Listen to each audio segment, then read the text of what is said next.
Your prayer life ought to come alive when you understand that the end is near. So the first thing that Peter addresses is how we as Christians should respond personally in our personal relationship with Christ. The end of all things is near. Therefore, be alert and be sober-minded for prayer.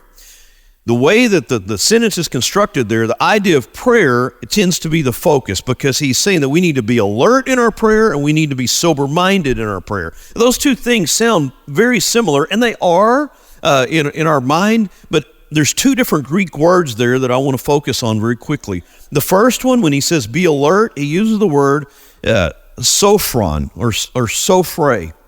It comes from the idea of philosophy, so the Sophie that we attach on the end of some of our words to have wisdom about or to be mindful of, to reason through something, okay? Philosophy would be a reasoning through philosophical thoughts. That the idea is to be mindful, reasonable, or of sound mind, to be serious in your head in prayer. And so he's commanding us. In fact, these are both commands. Be reasonable, of sound mind, thinking through, focused on your relationship with a living God in prayer. What is prayer? Prayer is that connection between you and God. It's not just you coming to God begging for things, but it's you humbling yourself before a living, holy God and lifting your request to Him, praying to Him, laying out your burdens to Him, and listening to what He has to say to you. Prayer is the core, intimate part of our relationship with a holy God. So Peter's command, this is a command, your prayer life ought to come alive when you understand that the end is near. You ought to be more prayerful, more focused. When you're thinking about, when you're in tune with the idea that the end of all things is near, you ought to be focused on that relationship with God, mindful and serious in your prayer life.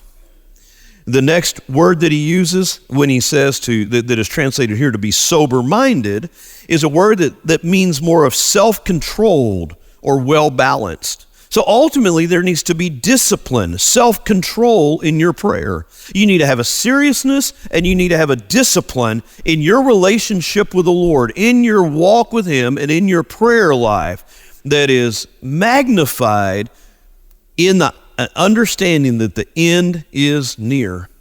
Now, in all honesty, this just makes sense.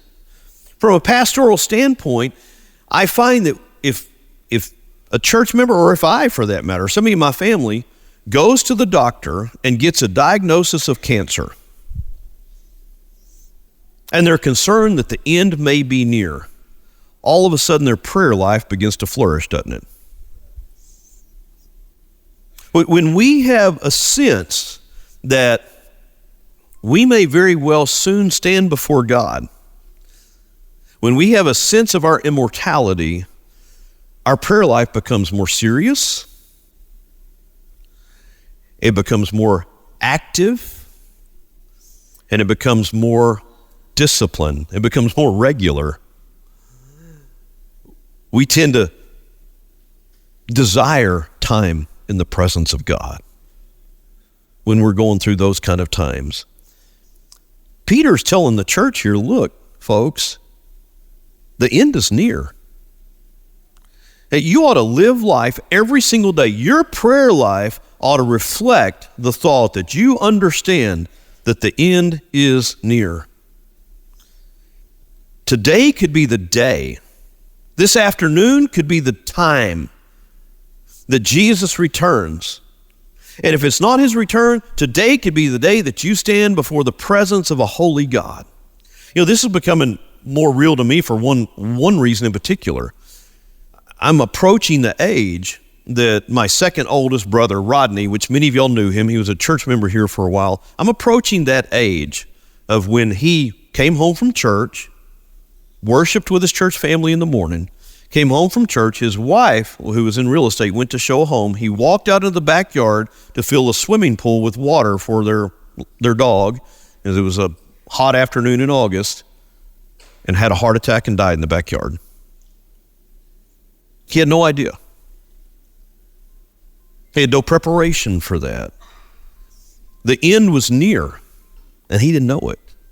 See, the truth is, you and I don't know. So Peter's encouragement, Paul's encouragement to us, is to make sure that when you're thinking about it, when you're reading this letter, that you're prepared for the end, because it could come at any moment.